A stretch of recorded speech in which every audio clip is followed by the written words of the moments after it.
너희가 피곤하여 낙심치 않기 위하여 죄인들의 이같이 자기에게 거역한 일을 참으신 자를 생각하라.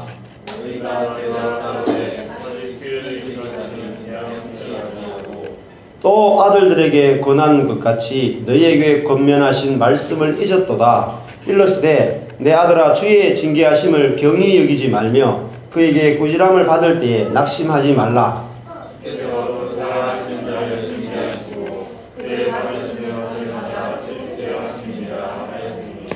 너희가 참음은 징계를 받기 위함이라.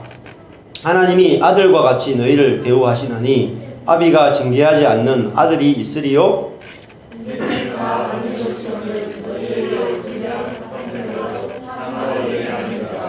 또 우리 육체의 아버지가 우리를 징계하여도 공경하였거든 하물며 모든 영의 아버지께 더욱 복종하여 살려 하지 않겠느냐?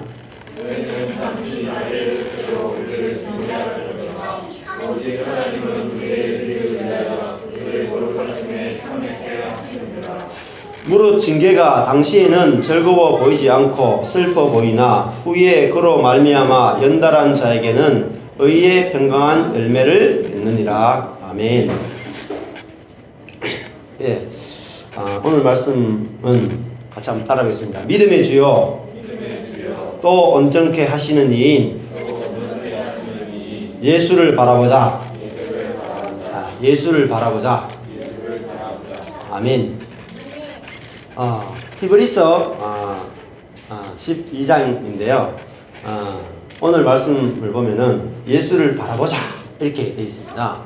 근데 어떤 예수를 보느냐가 참 중요해요. 우리 예수를 믿자, 예수를 믿읍시다, 예수를 바라봅시다, 예수를 생각합시다. 그런데 어떤 예수인지를 항상 빼먹어요. 근데 오늘 말씀 보니까 믿음의 주요, 믿음을 만드신 분이라. 이 주라는 말은 아르케고스예요. 아르케고스. 믿음의 창시자라고. 믿음을 가져왔단 말이에요. 신약 시대에 새로운 구약 시대에 없던 그런 믿음을 가져오신 분이란 말이에요.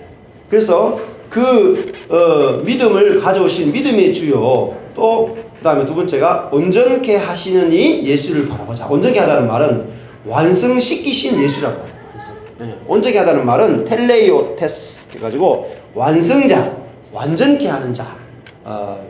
그래서 믿음을 완성자, 또 우리를 완전하게 하시는 분, 온전케 하시는 예수를 바라보자. 그러면은 내가 온전케 되려고 노력할 필요가 있습니까? 없습니까? 없어요. 신앙생활은 내가 온전케 되기 위해서 노력하고 열심히 하는 그런 신앙생활 아니라. 누가 우리를 온전케 하냐니까 예수님이 우리를 온전케 한다. 주님이 우리를 온전케 한다. 우리는 뭐만 하면 돼요? 맡기기만 하면 돼요. 맡기기. 여러분, 병자가 병이 있어요. 그래서 그 병원에 가려고 하니까 너무 좀 미안하거든. 그래서 의사 선생님한테 가려고 하니까 미안해서 제가 병을 좀 고치면 가겠습니다. 이렇게 병들어가지고 어떻게 제가 의사 선생님을 만나보겠습니까? 염치가 없지. 그래가지고 집에서 병을 막 고치는 거예요. 온갖 방법을 가지고 다 고쳐가지고 어느 정도 고쳐가지고 의사 선생님 앞에 갔어요. 의사 선생님, 제가 병을 다 고치고 왔습니다. 하길래 뭐라 그러겠어요? 집에 돌아가세요. 제가 필요 없군요. 이렇게 말한단 말이에요. 여러분, 하나님이 어떤 분이라고 생각하느냐에 따라서 우리의 신앙생활은 180도 달라지게 되어 있어요. 하나님을 의사라고 생각하면 우리는 내가 가지고 있는 문제나 내가 가지고 있는 병을 그대로 갖고 나가지 절대 고쳐서 나가지 않습니다. 그것은 의사에 대한 지독한 모독이에요. 모독. 의사를 그렇게 무시할 수 없어요. 우리 자신을 고쳐 나간다는 것은 의사가 나는 필요 없습니다, 이거 똑같아요.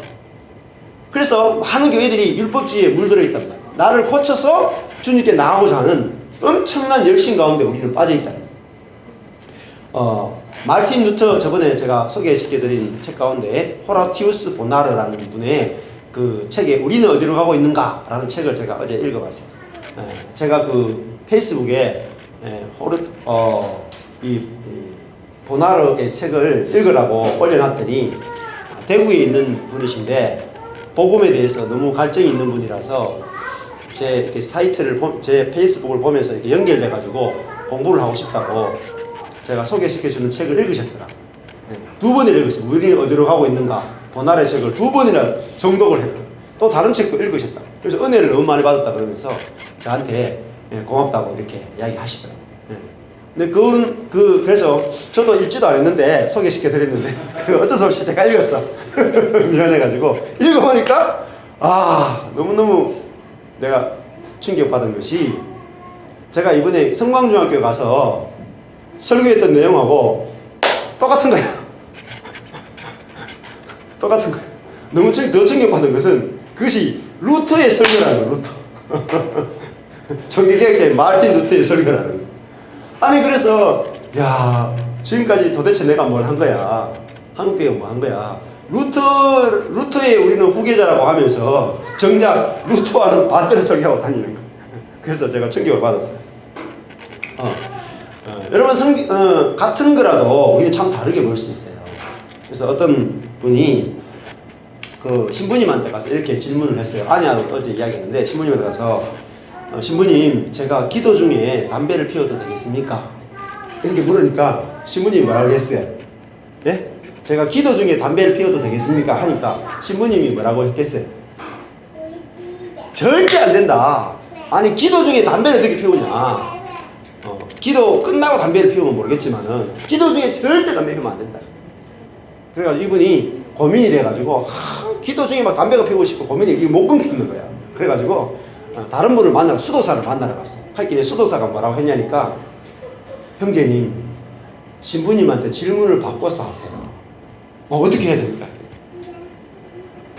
신부님 담배를 피우는 중에 기도하고 싶으면 어떻게 해야 되죠? 그렇게 신부님이 아니 담배를 피우는 중에 기도하고 싶으면 당연히 기도해야 되죠. 기도. 그렇게 대답해요. 이분이 모든 근심을 털고 갔대요. 그때부터는 담배 피우면서 기도하고 기도 중에 담배 피우고 여러분 똑같죠?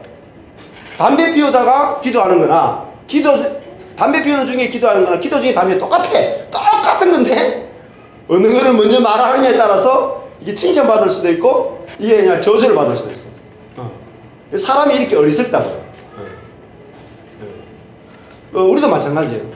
예배 시간에 떠드는 건 안 되죠. 그죠? 떠드는 중에 예배 드리는 건 괜찮아. 근데 막 떠들면서 그래도 예배 드린다 하면 좋아해요. 예배 시간 떠드는 건 안 돼요. 우리의 어리석음이다. 굉장히 어리석은 거예요. 인간이. 성경을 보면서도 우리는 성경을 거꾸로 보는데도 거꾸로 보는지 모른단 말이에요. 그래서 우리가 복음을 안다는 것은 끝없이 뒤집어 보는 거예요. 우리가 기존에 알고 있던 성경을 뒤집어 보는 훈련들이 굉장히 필요합니다. 한국에서 지금 EBS 같은 경우에 EBS 텔레비전에 보면은 건명원이라는 게 나와요. 건명원.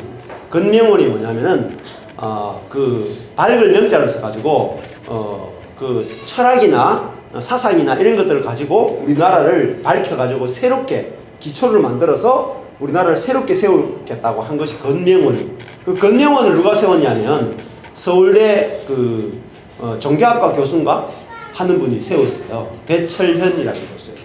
그분이 거의 기독교인이에요. 근데 그분이 하버드 종교학과 나오고 했는데 이분이 인문학을 우리나라의 인문학을 주도하면서 과학자, 철학자, 인문학자, 심리학자, 종교인들 다 자기가 생각할 때 괜찮은 사람이 다 끌고 와서 그 건명원을 세우는데 대기업들이 후원을 한다고. 우리나라를 위해서 이 인문학을 기초를 놔달라고. 대기업이 막 후원하고 EBS도 막 후원한다. 근데 배철현 씨 어제 그 페이스북을 제가 통해서 보니까 그분은 뭐라 그러냐니까 기독교가 16세기 종교개혁에 거쳐있다. 16세기 종교개혁 때 깨달았던 기독교에서 한 발자국도 벗어나지 못했다. 그래서 지금은 우리가 성경을 새롭게 보고 누구든지 성경을 새롭게 볼 때가 왔다. 이렇게 하면서 그분이 요한복음이나 이런 것들을 가르치기 시작했어요. 그러면서 우리가 갖고 있는 기존의 개념과는 다른 예수님이 신이고 또 우리도 신이 되게 하기 위해서 예수님이 오셨다. 라는 아주 혁명적인 이야기를 하기 시작해요. 그분이 이해한 것이 100% 옳은 건 아니지만은 사실상 절반 이상은 성경에 있는 부분도 굉장히 깊이 밝혀내는 게 있어요. 그래서 우리가 신앙생활 한다는 것은 항상 두 가지 위험이 있어요. 자, 성경을 가지고 저희들의 신앙생활이, 개신교는 캐톨릭이 성경 중심이 아니라 전통 중심이기 때문에 수많은 문제들이 생겨나게 됐어요. 그래서 개신교는 전통 중심이 아니라 성경 중심에 대해 하고 생각해서 종교개혁을 일으켰어요. 근데 그 종교개혁을 일으키고 나서 종교개혁자들이 자, 우리는 성경 중심이다 하면서 했던 게 뭐냐면 깨달았던 것들을 교리화 시켜내기 시작했어요. 교리로. 그래서 교리라고 하는 것이 웨스트민스터 신앙 고백서라든지 하이데벨베르크 신앙 고백이라든지 많은 그 신앙 고백서들이 나오기 시작했어요. 그래서 이제는 어떤 일이 벌어졌냐니까 신앙 고백서를 가지고 성경을 해석하는 일들이 벌어지기 시작했어요. 자, 그러면 생각해 보면은 성경이 높을까요? 신앙 고백서가 높을까요? 우리 개신교는 어떤 우를 범하고 있냐니까 신앙 고백서가 성경보다도 더 위에 와 있어요. 그래서 우리는 성경을 볼 때 항상 신앙 고백서라고 하는 이 전통을 가지고 성경을 해석하다 보니까 성경이 닫히는 거예요. 더 이상 성경을 새롭게 해석하면 이단이 돼요. 그래서 이단이 무서워가지고 장을 못 담근다. 구덕이 무서워 장을 못 담근다고 성경을 자유롭게 보지 못하도록 많이 막아놨다. 그래서 결국은 다른 말로 하면은 16세기에 중세 교회가 전통 때문에 망했던 것처럼 지금도 개신교는 우리가 가지고 있는 그런 신앙 고백서나 교리 때문에 성경을 전혀 다르게 보지 못하도록 막아놨다. 바리케이트를 쳤단 말이에요. 그것이 바로 성경 중심이라 그러지만은 실상은 성경 중심이 아니라 교리 중심으로 빠졌단 말이에요. 그것이 오히려 하나님과 우리와의 관계를 새로운 빛으로 보는 것을 다 막아놨어요. 이단이 생길까 무서워가지고 다 막아놨단 말이에요. 그것이 우리 인간의 어리석음입니다. 기도 중에 담배 피우는 게 좋은지, 담배 피우는 게 기도하는 게 좋은지, 그거와 똑같은 이 문제에 빠지게 된다. 왜냐하면 우리는 끊임없이 성경을 해석하는 권리를 인간이 갖기를 원해요. 교단이 갖기를 원하고 우리가 통제하기를 원한단 말이에요. 근데 하나님은 성경을 주실 때 누구나 성경을 해석할 수 있도록 주셨고 사실은 교회에 그 성경을 주셨어요. 그래서 교회는 성경을 자유롭게 해석할 수 있어야 되고 중요한 것은 그렇게 해석하면서 서로 교통하고 교류하면서 서로 나눔을 해요. 서로 자기가 나가서 성경이 올바로 해석되는지 나누는 것들이 사실은 더 중요하다는 거죠. 오늘 이 히브리서 12장 2절의 말씀도 예수님은 믿음의 주라고 했어요. 우리에게 믿음을 주시는 분이란 말이에요. 우리 보고 믿으라 이렇게 하시는 분이 아니라 우리에게 믿음을 만드시고 우리에게 믿음을 공급하시는 분이시고 또 우리를 온전케 하시는 분이 바로 예수시라는 거예요. 그래서 우리가 예수님께 나갈 때는 아무것도 가지고 나갈 필요 없이 그분으로부터 받기만 하면 된다는 거예요. 자, 이것이 예수를 바라본다라고 하는 의미입니다.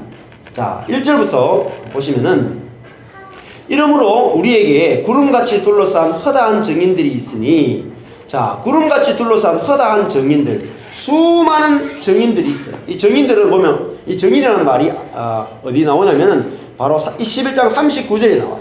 자, 이 사람들이 다 믿음으로 말미암아 뭘 받았습니까? 증거를 받았다. 그러니까 이 증거를 받은 사람이 뭐예요? 증인들이다. 그러니까 이 구름같이 둘러싼 허다한 증인들이 누구죠?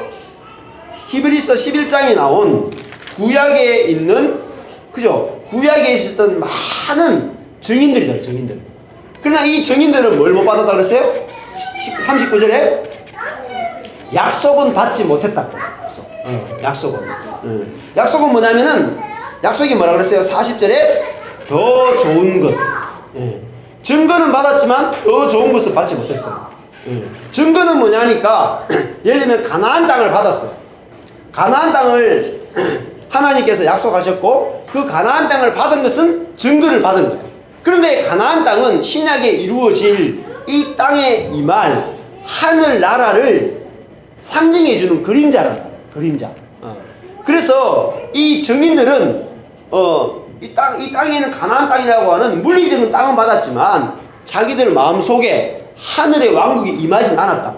그래서 약속을 받지 못했다고 말합니다. 그래서 12장 1절에 우리에게 구름같이 둘러싼 허다한 증인들이라는 말은 구약에 있는 수많은 증인들을 말해요. 이 증인들이 예수님이 오시면은, 메시아가 오면은 그 메시아 시대에는 약속이 이루어지는데 우리가 받았던 이것보다 더 좋은 걸 준단 말이에요. 구약 시대 때 사람들이 받았던 약속보다 훨씬 좋은 그 실제가 나타난다. 그래서 그 증인들이 있단 말이에요. 수많은 믿음의 증인들이 있단 말이에요. 자, 그 믿음의 증인들은 장래에 있을 더 큰 재물, 더 좋은 부활을 얻고자 그들은 기대하고 고대했어요. 자, 그것이 예수님이 오심으로 말미암아 우리에게 이루어졌습니다. 자, 그러면 예수님이 11장의 26절에 11장 26절에 그러니까 모세가 더 큰 애굽의 모든 보화보다 더 큰 재물로 여겼다. 더 큰 재물이 뭐냐면은 상이라고 그랬죠. 상 주심을 바라봤다. 근데 그 상이 뭐라 그랬어요? 11장에 돌아가고 11장에 자 11장에 가보면 16절에 뭐라 그랬어요? 상이 성이라고 그랬죠. 그죠? 한 성을 예비하셨는가. 그 상은 앞에 16절에 성이에요. 성. 근데 그 성은 위에 보면 더 나은 본향이죠. 11장 16절에 더 나은 본향이에요.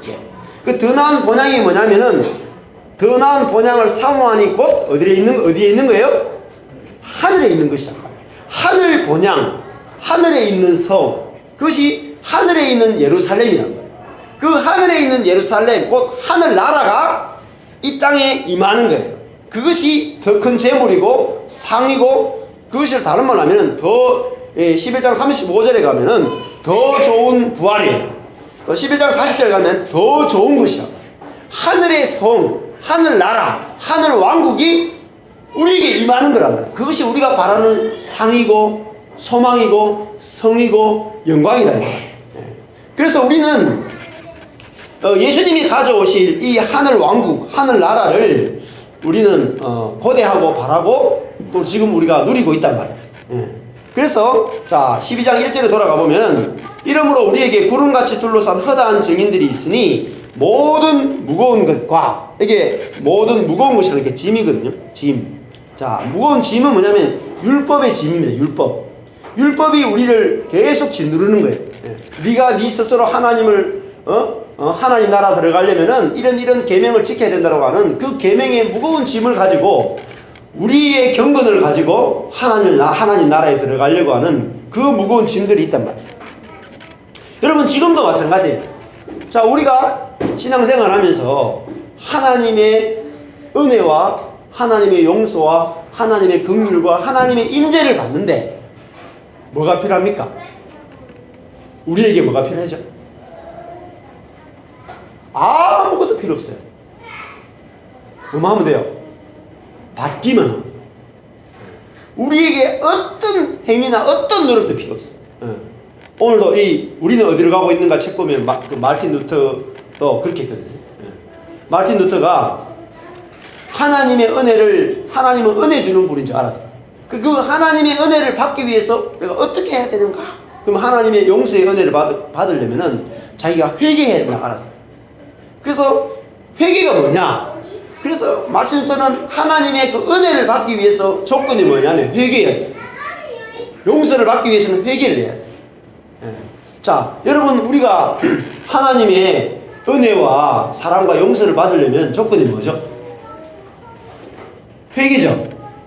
그렇게 회개하라. 천국에 가다가 회개해야 용서받잖아요. 그죠? 그래서 마틴 루터는 회개해야지 용서받는다는 사실을 알기 때문에 어마어마하게 회개했어요. 근데 회개를 어떻게 해야 됩니까? 진심으로 해야 돼요. 진심으로. 그래서 진심으로 회개하는 게 뭔지 알기 위해서 진심을 다해 회개해 봤거든요.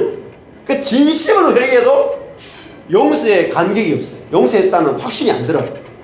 그래가지고 진심 정도까지가 안 되겠다. 열심히 노력으로 회개했단 말이에요. 자, 당시에 신부님들이 캐톨릭이 어떻게 했냐면은 만약에 차집사가 저번 주에 한 2주 정도 빠졌죠, 주일. 그죠? 빠졌어요. 그러면은 성당에 가면 고해 성사를 해야 돼요. 미사에 2번 빠졌기 때문에. 그러면 차집사가 문을 이렇게 신부님 제가 고해할 게 있습니다. 이렇게 말하는 거예요. 그러면 이렇게 딱 들어오죠. 그러면 이야기하는 거예요. 신부님 제가 2주 동안 미사를 빠졌습니다. 제가 죄를 지었습니다. 어떻게 해야 되겠습니까? 그러면 신부님이 이렇게 말하는 거예요. 형제님, 형제의 죄를 제가 하나님의 이름으로 용서합니다. 대신 용서받으려면 10만 원 헌금하세요. 이렇게 해야 돼요. 네? 아, 10만 원 헌금하면 돼요? 네, 그렇습니다. 그러면 10만 원 딱 헌금하고 나면은 무슨 마음이 들까요? 확신이 듭니다.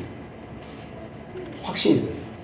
정말이에요. 캐톨릭은요, 죄 용서 받는데 확실하게 제시를 해요. 또 아니면은 이렇게 말해요. 10만 원 대신에 형이 딱 보는 거죠. 형제를 보면서 형제님 그러면은 2주 동안 성당 봉사를 하세요. 아, 그러면 제가 용서받는 겁니까? 네, 그렇습니다. 그러면 딱 그렇게. 그러니까 캐톨릭은 사실은 용서받는 것이 눈으로 볼 수 있게 내가 그 값을 치름으로 확실한 용서를 받기 때문에 캐톨릭이 마음이 더 편할 수도 있어요. 근데 기독교는 와가지고 회개해 용서받는데, 자, 그러면 문제는 뭐냐면 어느 정도까지 회개해야 되는지 이렇게 측량할 수가 없어요. 여러분이 길을 나가다가 차를 몰고 가다가 오늘 그죠? 차를 몰고 가다가 교통사고를 냈어. 조정원 집사님이 교통사고를 내가 누구를 죽였어. 그러면 그것도 신호를 위반했어요. 빨간불에 지나가다가 급해가 빨간불에 지나가는데 애가 지나가. 근데 확 죽였단 말이야. 만약 시원이라 하면 확 죽였단 말이야. 근데 아니 내가 목사님 아들을 죽였다 이래가지고 그러면은 죄책감이 엄청나게 올라올 거예요. 자, 그러면은 사람을 죽인 죄가 있고 차집사는 2주 빠진 죄가 있어. 그러면 차집사는 아, 내가 2주 빠졌기 때문에 한 10만 원 내면 용서받을 것 같다 이런 생각이 들죠.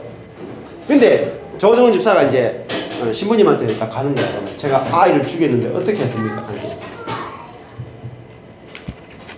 평생 성당에 매주 와서 섬겨야 됩니다. 이렇게 이야기하면은 어떻게 해요? 어떻게 해요? 감격이 되겠죠. 그거만 하면 용서 받는다 그러니까 확실하잖아요. 캐톨릭에서 그렇게 해줘요. 근데 자, 교회에 왔어요. 조정원 집사가 와가지고 하나님 저 사람을 죽였습니다. 제 용서해 주세요. 했는데 아무 음성이 안 들려. 아무 음성이 안 들려요. 아무런 응답이 없어. 그럼 어때요? 돌아갈 때 자, 내가 용서받았다는 확신이 듭니까? 안 듭니까? 안 들어요. 이게 실제적으로 개신교 안에 있는 어마어마한 문제라고. 그러면 야, 회개했습니까? 안 했습니까? 조정원 집사 회개했어요? 안 했어요? 아니 저 따라하는 것이 회개한 거예요? 아니 사람 죽여놓고 하나님 앞에 가가지고 하나님 용서해 주세요 이래 했는데 그게 회개한 거예요? 그래 회개할 것 같으면 다 용서받지 뭐. 이렇게 설교를 한다고요. 그러니까 도대체 교회에 나와서 용서는 받았는데 용서받았는지 안 받았는지 늘 힘들어. 늘 오락가락해. 이게 우리의 문제란 말이야. 그래서 루터가 도대체 해결이 안 되는 거야. 도대체 회개를 어디까지 해야 되는지 측량할 수 없는 거야. 회개가 뭐지? 회개가 뭐지? 그렇게 고민했단 말이야. 내가 어디까지 해야 용서받지? 근데 그 루터를 상담해주는 그분이 또 그렇고 그 책에 보면 그렇게 합니다. 우리가 회개할 때 자, 내가 진짜로 주님 죄를 지었습니다라고 하는 정말 뉘우치는 마음을 가지고 와야 될까 안 가져와야 될까요? 예? 안 가져와도 됩니다. 내가 내 죄에 대해서 정말 뉘우치는 마음을 안 가져와도 돼요, 여러분. 목사님들 가져오라 그러죠. 루터는 안 가져와도 된다고 해서 안 가져와도 돼요. 정말 내 죄를 뉘우치는 마음 안 가져와도 돼요. 네. 그 다음에 내가 죄 지었으면 예를 들면은 아내하고 싸웠어. 그러면 내가 아내하고 화해하고 나와야 될까요? 화해 안 하고 나와야 될까요? 예? 하나님께 기도하러 나올 때, 아침에 나올 때 아내가 아니 교회 나가는데 그렇게 시간을 그렇게 늦어? 빨리 안 해? 하니 아내가 자기는 뭐 아무것도 안 하고 막 싸우고 왔어요. 하나님께 나와서 화해 기도하기 전에 형제와 화해하고 오라 그랬으니까 내가 빨리 아내하고 화해하고 와야지. 이렇게 화해하고 이렇게 와야 돼요? 네. 그건 이제 복잡한 질문인데 두 가지 말씀. 자, 우리가 정말 죄에 대한 뉘우치는 마음을 가지고 나올 수가 없어요. 우리는 그런 마음이 사실 잘 없어. 두 번째, 내 행위를 아까 전에 병자가 자기 행위를 고치고 나올 수가 없어. 그러면은 병자가 의사한테 나올 때는 병의 심각성을 꼭 그렇게 알 필요가 없어. 그죠? 자기 병을 정말 심각하게 생각할 필요도 없고 자기 병을 고쳐 나올 필요도 없고 어떻게 하면 돼요? 예? 그냥 나오면 돼. 그냥 나오면 돼. 그 병이 심각한지 아닌지는 누가 알아? 의사가 알죠. 자기가 어떻게 알아요? 자기가 병이 심각한지 아닌지. 자기 죄가 얼마나 큰지 아닌지 자기가 어떻게 알아요? 모르죠. 근데 우리는 우리 스스로 죄가 큰 죄인지 작은 죄인지 우리 스스로 다 측량하고 온다고. 그럴 필요 없어. 그리고 우리 죄를 고치고 나올 필요가 없어요. 온전케 하시는 이는 예수죠. 우리는 예수를 바라보기만 한단 말이에요. 그래서 뭐라고 했냐면은 우리는 죄에 대해서 심각성을 느낄 필요도 없고 죄를 고쳐 나올 필요도 없고 그죠? 믿음의 주여 온전케 하시는 이 예수에게 나오기만 하면은 주님의 이미 무엇 때문이냐면 주님이 십자가에서 우리 죄를 대신해서 죽으심으로 이미 우리를 다 용서하셨단 말이에요. 자기가 다 받아내셨단 말이에요. 그래서 우리는 나올 때에 뭘 하냐면 기쁨으로 나와요. 기쁨으로. 이분이 이미 나를 정죄하지 않으시고 나를 받아주시는 그 사랑을 생각하고 나와서 이루어진 그 용서를 내가 바로 누린단 말이에요. 십자가에서 나를 대신해서 죽으신 그 십자가의 은혜를 내가 와서 누리기 위해서 온단 말이에요. 누리기 위해서. 그것이 복음이에요. 그러므로 우리는 죄를 지을 때마다 내 자신을 정죄하지 않고 오히려 내가 죄를 지을수록 하나님의 은혜를 경험할 수 있는 통로가 된단 말이에요. 그러면은 루터도 그렇게 말했어요. 내가 하나님께 나와서 내 죄를 용서받고 보니까 뭐가 딱 보이냐면 내 죄가 어느 정도 심각한지 그때 보이는 거예요. 내가 하나님의 은혜와 용서를 받아봐야지 내 죄가 어떤 죄인지가 확 그 눈이 열려가 보여지고요. 그래서 내가 받은 용서와 은혜가 얼마나 큰지가 우리가 눈이 열려지게 된다. 그래서 신앙생활 하는 것은 너무너무 쉬운 거예요. 어려운 게 하나도 없어요. 우리 어떤 것도 필요 없단 말이에요. 주님께 그저 받기만 하면은 우리는 거기서 자유함을 늘 누리고 은혜 가운데 늘 살게 된다는 거죠. 자, 그 다음에 또 어떤 사람 물었어요. 아니 그러면은 회개하면 고쳐서 나와야 되지 않습니까? 최소한 자기 행위를 고쳐서 나와야 되지 않습니까? 이렇게 물으니까 아닙니다. 주님의 그 용서의 사랑을 받게 되면 내 안에서 자동적으로 고쳐지는 역사가 있다는 거예요.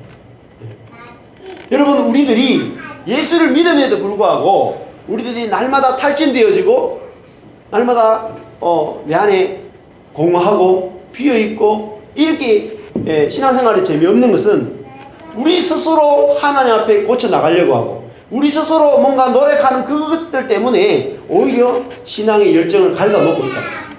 그래서 오늘 모든 무거운 것, 우리가 율법주의적으로 하나님께 나가서 우리의 경건을 통해서 용서받고 우리의 선행을 통해서 축복을 받으려고 하는 이 무거운 짐을 다 뭐예요? 벗어버려. 입을 필요 없단 말이야. 다 벗어버리고 얽매기 쉬운 죄를 벗어버리고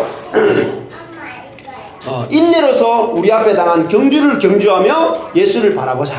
알겠습니다. 여기서 우리 앞에 당한 경주가 있어요.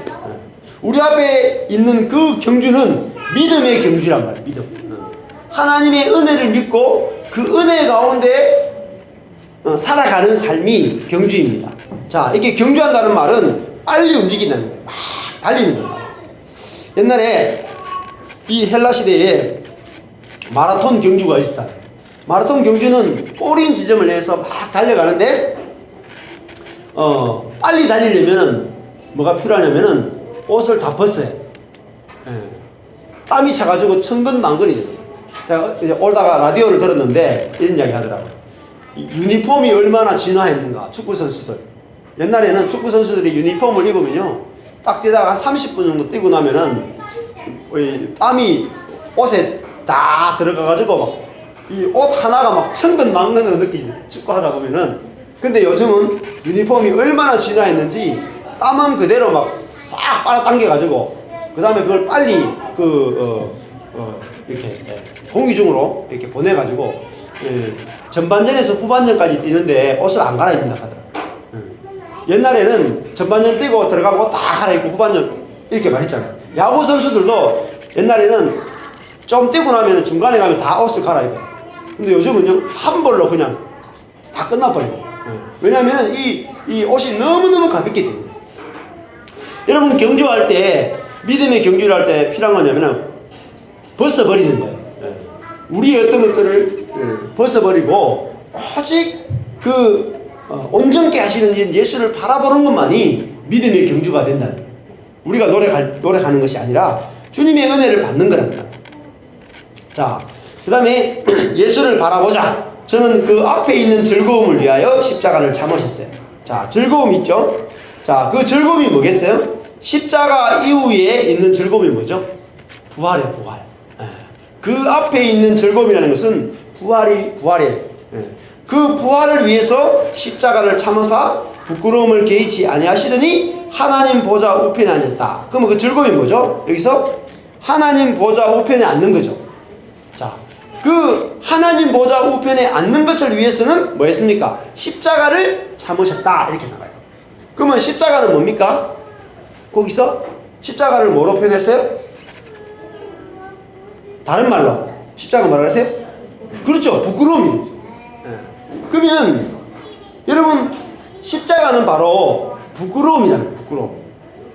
여기서 보면 십자가는 바로 부끄러움이다 이렇게 말했단 말이에요. 근데 예수님은 자 부끄러움을 개의치 않으셨다라는 말은 부끄러움을 받으셨다.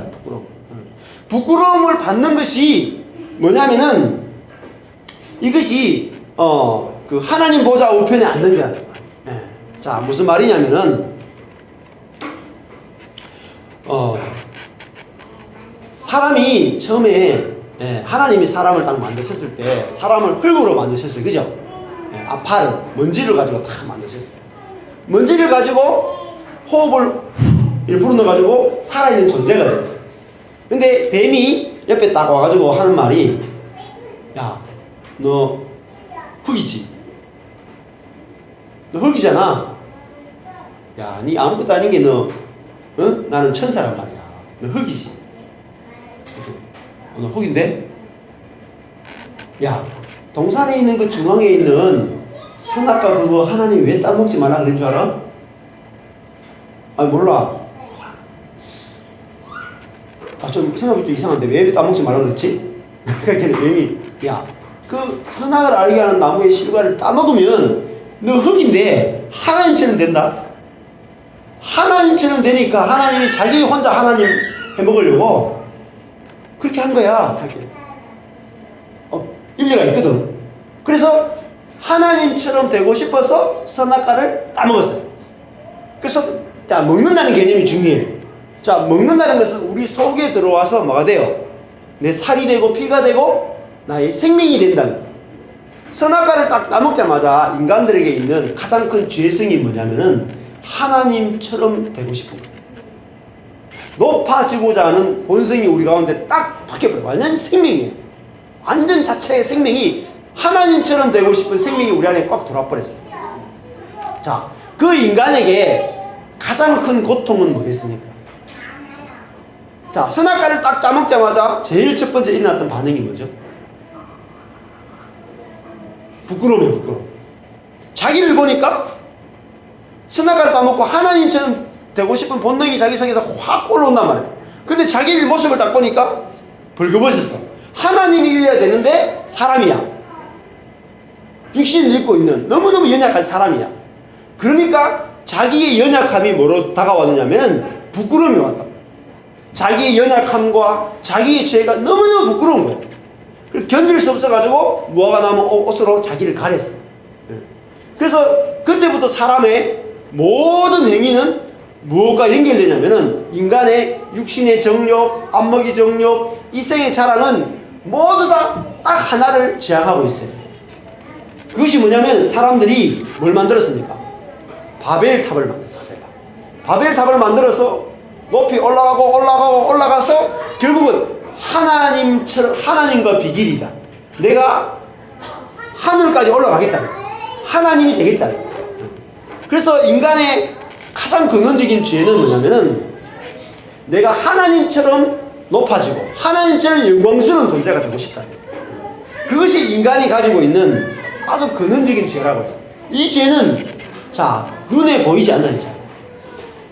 이거는 교회 안에도 너무너무 많이 들어와 있고 우리 인간의 본성으로 들어와 있다. 여러분 교회 안에도 목사가 되면은 부목사가 되면요 못 살아요. 평생 부목사라 하면은 아마 목사님들 가운데 목회를 꿈꾸고 있는 사람 가운데 평생 부목사를 하라고 하면은 목회할 사람이 현저하게 줄어듭니다. 그리고 자 목사를 하는데 좋아하는 개척교회 평생 하라 하면은 아마 목회할 사람들이 어마어마하게 줄어듭니다. 그리고 교회 안에도 대부분 집사나 권사나 장로들이 전부 다 올라가는 구조예요. 교회 모든 예배를 참석하고 11조를 하고 모든 헌신과 성가대장을 꼭 거쳐요. 성가대장. 꼭 주일학교 꼭 한 주일학교 담당 집사님이 돼. 그 과정을 거쳐서 올라가서 어디까지 올라가면 장로까지 올라가요. 장로까지. 장로 올라가면 끝날 것 같아? 아니에요. 장로 중에서 또 노예에 참석하는 장로님들이 계시다. 그러면 노예에 참석하는 장로님은 일반 교회도 그냥 자기 교회 장로와 달라요. 그럼 장로로 끝날 것 같아?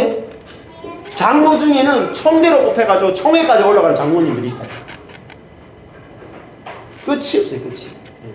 근데 그것이 교회 안에 어마어마하게 많이 들어와 있다. 어마어마하게.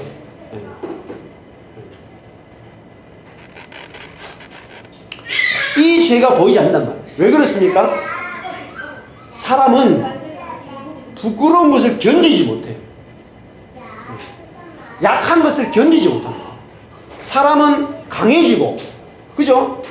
자기 속에서 뭔가 영광, 남에게 보일 만한, 하나님께 보일 만한 자기 속에 영광이 없으면 견디지 못해요. 그래서 우리가 그렇게 열심히 살고, 그렇게 돈을 벌고, 공부를 하고, 인격을 갈고 닦고, 선을 행하고, 이 모든 것이 뭐냐면은 자기 영광을 만들어내는 끊임없는 노력이라고.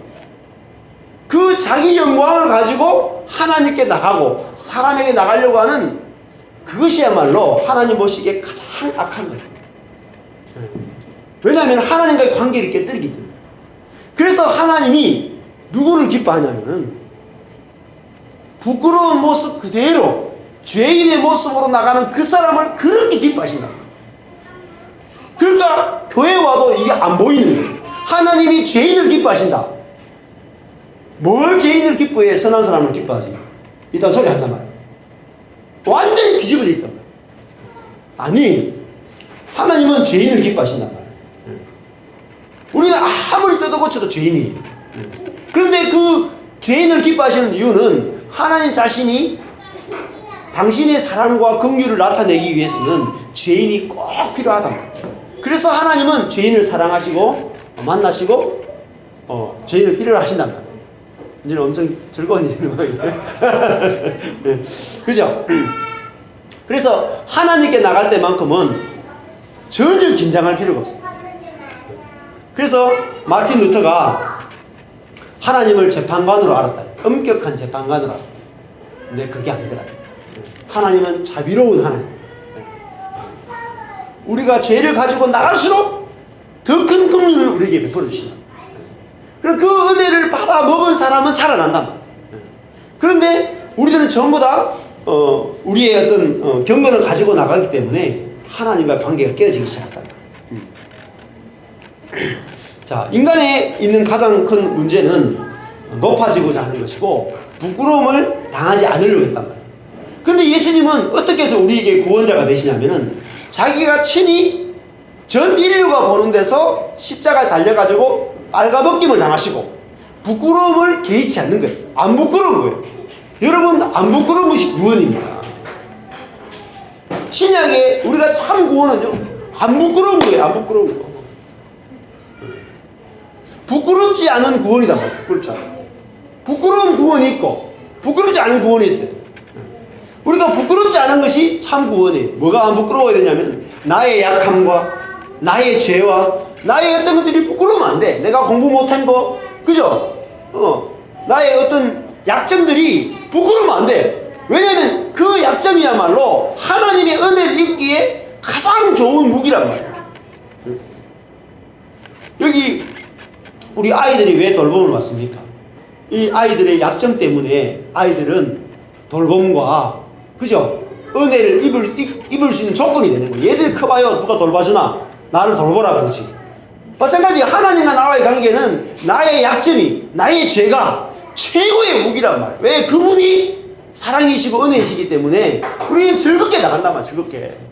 너무너무 담대해진단 말이에요. 그래서 네가 때를 따라 돕는 은혜를 받기 위하여 히브리스는 은혜의 보좌 앞으로 어떻게 나가라고요? 담대히 나가라. 담대히. 하나님이 어떤 분인지 알면은 우리는 엄청난 담대함을 가지고 내 인생에 부끄러움이 없어요. 자, 내 약점이 있어요. 그러면 그 약점을 누가 다 담당하냐면은 주님이 다 담당하신다. 주님이 다 채워주시고 주님이 다 일하신다니까요. 그래서 그 은혜를 의지하고 사는 것입니다. 우리는 내 약점이 있어도 괜찮아. 하나님이 다 약점을 채워주려고 우리 하나님이 되셨단 말이에요. 그래서 우리는 완전하신 하나님을 우리가 알게 된다. 여러분, 하나님이 완전하다는 말은 뭐 철두철미하고 뭐 완벽하다 그런 뜻이 아니라 나에게 완전하시다.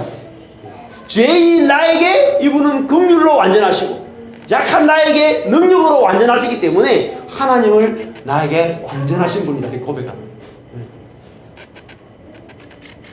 이번에도 그런 이야기를 했는데 객관적으로 보면은요, 똥은 아주 부끄러운 거예요. 그죠? 여러분, 여기 있는데 누가 만약에 뭐 아내가 여기서 똥을 쌌어. 갑자기 너무너무 이렇게 해가지고 설사가 나가지고 팍 쌌어. 그러면 여기 있는 사람들 다 부끄러워할 거야. 이게 아내도 부끄러워, 우리도 부끄러워. 이렇게 할 거야. 네? 현진이도 부끄럽다. 아, 부끄러워. 근데 우리 교회에 농부가 한 명 있어. 농부. 네? 네. 그 종환이가 만약에 그 농부라고 생각해. 그러면 아이고 사모님 감사합니다. 이 태비가 필요했는데. 그래서 막 가져가라 하는 거야. 근데 한 사람이 아니라 다 농부야. 그러면 똥 전쟁이 벌어진다고. 그 똥 저한테 주세요. 그 똥 저한테 주세요. 똥 전쟁이. 똥이 너무너무 귀한 거예요. 여러분, 아프리카에 가면은 그 코끼리나 이런 소들이 똥을 놓으면은 서로 막 똥 가져가려고 하거든. 왜냐하면 그 똥 가지고 풀을 피워가지고 밥을 해 먹어요. 네? 자, 똥은요, 누구를 만나느냐에 따라서 인생이 완전히 팔자 피는 거예요. 네? 근데 우리는 늘 부끄럽다고요. 내 인생이 똥 같기 때문에 늘 부끄러워. 그 누가 부끄럽게 하냐면요, 사단이 우리를 부끄럽게 해요. 사단이 우리 속에 들어와서 끊임없이 우리를 찌르는 거예요. 너 똥이잖아. 너 죄인이잖아. 너 약하잖아. 너 실패자잖아. 계속 부끄럽게 하는 거예요. 근데 그 부끄러움이 언제 그친 줄 아세요? 똥을 필요로 하는 분을 만나면 똥의 모든 부끄러움을 사라져요. 양의 그 약함은요, 목자를 만나면요, 이야, 내가 눈이 어둡기 때문에 이분이 나의 목자가 되어주는구나. 내가 너무너무 약하기 때문에 이분이 나를 지켜주는구나. 자기의 눈먼과 자기의 약함이 목자를 끌어당기는 최고의 수단이 된다는 거예요. 수단이. 이게 인생의 축복이에요. 인생의 축복. 그래서 여러분이 듣는 거를 주의하셔야 돼요. 복음이 아닌 소리를 들으면요, 우리 영혼이 파리해지고 죽어버려요. 복음을 들으셔요. 그래서 믿음의 주요 온전케 하시는 예수를 들어야 돼요. 나한테 너무너무 완전한 예수를 들어야 된단 말이에요. 나 똑같은 내 인생을 너무너무 귀하게 보신단 말이에요. 이분은 내 인생이 정말로 필요하단 말이에요. 내 인생이 너무너무 필요하기 때문에 이분은 하늘을 버리고 이 땅에 오셨단 말이에요. 우리가 깨끗하기 때문에, 선하기 때문에, 똑똑하기 때문에, 능력이 있기 때문에 우리를 찾아오신 분이 아니라는 거예요. 자신의 사랑을 나타내기 위해서 죄인을 찾아오셨다. 자신이 능력을 나타내기 위해서 약한 자를 찾아오셨다. 그러면 우리는 우리의 약함을 주님이 필요로 하신다. 여러분, 우리가 주님이 나의 약함을 필요로 하신다는 사실을 알 때 우리는 나의 약함이 부끄럽지가 않아요. 저도 그랬어요. 제가 교회가 130명이었다가 10명이 됐잖아요. 근데 부끄럽지 않은 거예요. 왜 안 부끄러우냐면 주님이 나의 약함을 기뻐하시고 주님이 나의 약함을 필요로 하신다는 사실. 나의 약함이 너무너무 중요한 거예요. 예수님께서 그래서 자기의 약함을 아버지께서 필요로 하신다는 사실을 알기 때문에 십자가에서 약해지신 거예요. 민영해지신 거라. 부끄러움을 개의치 않으신 거라. 그래서 그 예수님을 바라볼 때에 우리는 구원이 된다. 나의 죄가 조금도 안 부끄러워. 나의 약함이 조금도 수치스럽지 않은 거예요. 내가 이렇게 약한 것이 하나님의 은혜를 받는 최고의 도구구나 알 때 우리 영혼이 막 살아난다는 거예요. 그래서 이것이 얼마나 큰 축복으로 보이냐는 거예요. 그것이 바로 하나님 보좌 우편에 앉는 거예요. 우리가 큰 교회가 부러운 게 아니다. 작은 교회가 오히려 그 속에 하나님의 더 큰 은혜가 있다. 하나님은 약한 걸 찾아오시기. 약한 걸 찾아오신다. 그래서 하나님은 어디 찾아오셨냐니까 십자가에 달린 그 더러운 죄인을 찾아오셨어요. 이 세상에서 가장 더러운 죄인이 십자가에 달린 죄인이에요. 그 나라 안에서는 절대 있으면 안 되는 죄인이 누구냐면 십자가 달린 죄인이에요. 근데 하나님은 누구를 구원하러 오셨냐면 십자가에 달린 그 죄인 찾아오셨다. 그 약하고 그 더러운 죄인이 하나님께는 필요해요. 우리는 뭐라고 생각하냐면 하나님한테는 의인이 필요하다고 생각해요. 잘난 사람, 인격적인 사람, 공자님 같은 사람, 이런 사람이 필요하다고 생각해요. 아니에요. 하나님은 자신의 긍휼을 나타내려면 죄인일수록 더 좋아요. 당신의 사랑을 나타내려면 악할수록 더 좋아. 하나님의 은혜를 바꿔도 없겠다. 당신이 다 하시겠다는 거예요. 우리가 이 복음을 알게 될 때 우리는 나 자신을 보는 시각도 달라질 뿐더러 옆에 있는 사람을 보는 눈이 달라집니다. 저분이 보니까 좀 큰 죄인인데 딱 맞네 저 사람 하나님께. 하나님 보시기에 진짜 기뻐하는 자구나. 그렇게 죄인을 보면서 이야 저 사람이 하나님 은혜 받기에 정말 합당한 사람이구나 이렇게 본다면 어때요 우리가? 내가 그 사람이 안 미워져. 그죠? 내 마누라가 내 남편이 나한테 막 나쁘게 막 해요. 근데 보니까 이 여자가 죄인이고 이 남자가 죄인이야. 그런데 하나님은 누구를 기뻐하시냐면 죄인 기뻐하시거든요. 더 큰 은혜와 더 큰 긍휼을 베풀기 위해서. 그럼 어때요? 내가 미워하려고 하다가 아니 더 큰 죄인에게 더 큰 은혜가 준비되어 있다 하니까 미워할 수가 없는 거지. 그래서 자동적으로 화목된다. 복음은요 우리를 자동적으로 화목되게 합니다. 율법은 정죄하다가 절대 우리를 화목시키지 못해요. 하나님이 착한 사람을 축복하시고 착한 사람을 복주신다고 생각하면 우리끼리 절대 화목이 없어요. 하나님의 죄인을 기뻐하신다고 우리가 믿게 될 때에 그 은혜를 누리게 될 때에 우리 사람끼리 화목한다. 교회 안에서도 다 화목할 수 있어요. 교회 안에서도 사고 치는 사람이 뭐예요? 제일 큰 은혜 받은 사람. 교회 불린 사람이 제일 큰 은혜 사람. 교회에서 막 싸움질 하는 사람이 제일 큰 은혜가 예비되어 있어요. 우리는 할 말이 없어요. 그 하나님의 은혜는 우리의 입을 막는단 말이에요. 우리의 비난을 막고 우리의 정죄를 막아서 하나님의 교회에 있는 모든 사람, 어떤 사람이든지 다 화목해 하는 일을 하시는 게 복음이에요. 그래서 복음이 이루어질 때 마지막에 오늘 보니까 히브리서 12장 11절에 보니까 뭐라 그랬어요? 후에 그로 말미암아 연달한 자에게는 뭘 해요? 의의 평강한 열매를 맺는다. 평강의 열매를 맺는다. 평강의 열매를 맺는다는 말이 여기서 돌려받는다. 평강으로 돌려받는다. 우리가 하나님을 우리가 알고 예수를 바라보게 될 때에 우리는 평강으로 돌려받는다.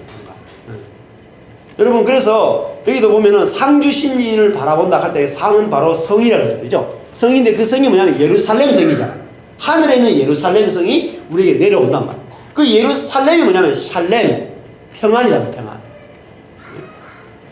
우리에게 평안을 주신단 말이에요. 그게 우리에게 주시는 하나님의 복이다. 그게 상급이다. 믿음은 그 상을 바라본단 말이에요. 우리 가족 안에 우리 가족이 뭐예요? 여러분 살고 있는 한 가족이 뭐가 돼요? 예루살렘 성이 된다. 샬렘, 평강의 가정이 된다. 교회가 뭐가 돼요? 평강의 성이 된단 말이에요. 그것을 우리에게 약속하셨단 말이에요. 이거를 신약시대에 우리가 누리게 된단 말이에요. 구약시대 때는 못 누렸어요. 구약시대 때는 기껏 해봤자 다윗과 솔로몬이 통치할 때 짧게 평강을 누렸어요. 그러나 신약시대에는 모든 사람이 흔들리지 않고 어떤 환경이 오더라도 그 평강을 누릴 수 있는 그런 시대가 이 신약시대에 우리에게 펼쳐져 있다는 거예요. 자, 그럼 오늘 뒤에 말씀에 보면은 이런 말씀이 나오죠. 이제 3절부터 해가지고 징계에 대한 말씀이 나와요. 자, 그러면 징계에 대해서 보시면은 4절에 너희가 죄와 싸우되 아직 피 흘리기까지는 대항치 아니했다라는 말이거든요. 죄와 싸우는데 그 죄도 12장 1절에 얼매기 쉬운 죄죠. 이 죄는 그냥 육신의 죄가 아니라 사실은 이 죄는 길을 벗어나는 거거든요. 다시 율법주의적인 생활로 돌아가는 거란 말이에요. 그 죄와 싸우는 거죠. 그래서 피 흘리기까지는, 다른 말은 죽기까지는 대항치 않은, 아직까지 완전히 우리 자신이 그 율법주의에서 벗어나지 못했다는 거예요. 자, 그러면은 여기서 7절에 가보시면은 6절, 7절, 5절부터 가면 계속 징계라는 말이 나와요. 내 아들아 주의 징계하심을 경외하지 말라. 꾸지람을 받을 때 낙심하지 말라. 6절에도 보면 그 사랑하는 자를 징계하시고 아들마다 채찍질 하신다. 그리고 7절에 너희가 참으면 징계를 받기 위함이다. 7절에 아비가 징계하지 않는 아들이 있으리요. 8절에 징계는 다 받는 것이다. 그러면서 9절에 가보면 우리 육체의 아버지가 우리를 징계하여도 영의 아버지께 더 복종하여 살려 하지 않겠느냐. 10절에 너희가 잠시 자기의 뜻대로 우리를, 저희는 잠시 그러니까 저희는 누구냐면 육신의 아버지죠. 육신의 아버지는 자기 뜻대로 징계하거니와 하나님은 우리의 유익을 위해서 징계한다. 이렇게 말해요. 자, 하나님이 징계한다 할 때 징계는요, 다른 말은 훈련이기도 해요. 훈련. 하나님 우리 훈련시키시는데 하나님 우리에게 와서 내 뜻대로 안 되게 우리 사람들을 많이 이끌어가요. 내가 하는 뜻대로 이상한 길로 우리 인생을 막 이끌어 가시는 거예요. 이게 징계예요. 그러면 징계 그러면 우리는 이렇게 생각합니다. 여러분 가지고 있는 징계의 개념이 뭐예요? 아이고, 차집사가 2주 동안 주일을 안 나왔더니 옆에서 저 가다가 저 교통사고 난 거 아니에요? 이런 걸 징계라고 생각하는 거야. 네? 11절을 안 냈더니 아이고 이 직장 잃어버린 거 아니야? 이런 식으로 우리는 계속 하나님의 말씀을 안 지키면 하나님이 우리를 때릴 것 같은 이런 징계의 개념을 가지고 있다. 그게 육신의 아버지의 징계예요. 육신의 아버지. 그런 징계 하나씩 하나님 아니에요. 그러면 앞에 이야기 나오잖아요. 우리 죄를 짓고 나서 죄 있는 모습 그대로 나오는 걸 기뻐하신 아버지라 그랬는데, 죄 짓고 나오는데 기뻐하러 나왔는데 기뻐가지고 주님 용서해 줄 거로 생각하고 막 기뻐 뛰 나오는데 이만한 몽둥이 들고 기다려가지고 막 야구 엉망이 때리면은 이거는 어떻게 돼요? 분위기 다 망치잖아요. 그렇지 않다고. 여기서 말하는 징계는 그런 뜻이 아니에요. 이 징계는 왜 필요한 거냐면, 자, 우리가 선악과를 따먹고 우리 속에 옛사람이 있단 말이에요. 옛사람. 옛사람이 뭐예요? 내가 높아지려고 하는 거죠. 그죠? 하나님 앞에도 나의 의를 갖고 나오려고 하는 거예요. 사람 앞에도 내가 내 잘난 것을 갖고 나오려고 하는 거 있단 말이에요. 근데 그 본성이 있는데 그 본성을 내가 내려놓거나 내 본성을 보는 것이 어려워요. 눈이 닫혀있기 때문에. 그래서 하나님께서 징계하신다는 말은 내 자신이 어떤 존재인지를 보여주신단 말이에요. 내가 얼마나 높아지기를 좋아하는 존재인지를 여러 가지 환경을 통해서 보이신다. 보이셔가지고 하나님, 나는 이렇게 높아지기를 원하고 이렇게 내 스스로 영광을 가지기를 원하는 존재입니다 라는 것을 보여가지고 뭐 하는 거예요? 자기가 죄인인 걸 보게 만든다. 그게 징계라고. 그리고 고쳐오라는 게 아니라 그 자기가 죄인의 모습을 보게 해서 하나님 앞에 나와서, 하나님, 저는 이런 죄인입니다. 절대 못 고칩니다. 이렇게 말할 때에 그때 하나님의 은혜가 임해서 뭐죠? 그 하나님의 은혜로 나에게 완전히 뒤집어가 새로운 생명을 주기 위해서 하시는 게 징계란 말이에요. 그래서 징계는 내가 어떤 행동을 못하기 때문에 때리는 개념이 아니에요. 하나님이 내가 내 자신을 신뢰하고 내 힘과 내 노력과 내 어떤 걸 가지고 행복을 추구하는데 그게 우리 행복을 깨뜨리는 길이다. 예를 들면은 이런 거란 말이에요. 자, 부부가 부부 싸움을 해요. 하면 하는데 성경 말씀에 보니까 제가 아내한테 이렇게 말해요. 여보, 순종하라 그랬잖아. 순종해. 이러면 우리 가정이 어떻게 되겠어요? 행복한 가정이 되겠죠. 아니? 성경 말씀대로 사는데 순종해요. 알겠죠? 남편에게? 알겠죠? 그러면은 행복한 가정이 되는데 말씀대로 사는 게 행복한 가정이 되잖아요. 말씀을 안 믿네 이분들이. 근데 그래서 제가 이제 막 이걸 서로 막 강요하는 거죠. 그러면 아내들은 사랑하라 그랬잖아 하면서 막 말씀 가지고 말씀 전쟁이 막 벌어진다. 전쟁이 벌어진다. 근데 하나님께서 어떻게 되냐면 가만히 두시거든요. 어떻게 돼요? 막 그 속에 막 지옥이 돼요. 지옥이. 그걸 징계라고 해요. 징계.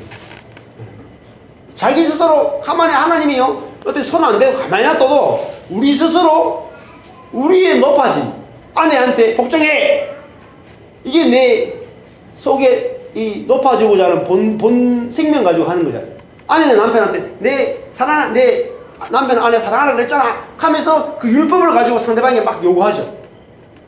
그게 우리의 모습이라고 해요. 하나님 그대로 두시는 거예요. 개입 안 하고. 두시면 두 사람이 막 싸우다 보면은 뭘 느끼게 돼요? 지옥체입니다. 지옥체. 그때 하나님 앞에 나온다고. 하나님, 제가 잘했다고 하는 모든 것들이 사실은 나는 생각하기에 아내가 순종하면 될 것 같은데 내 꾀를 믿은 거예요. 내 꾀를. 그게 아니구나. 내가 나를 지옥으로 만들었구나. 이걸 깨달으면서 하나님의 그 은혜를 의지하는 삶으로 전환되기 시작한다.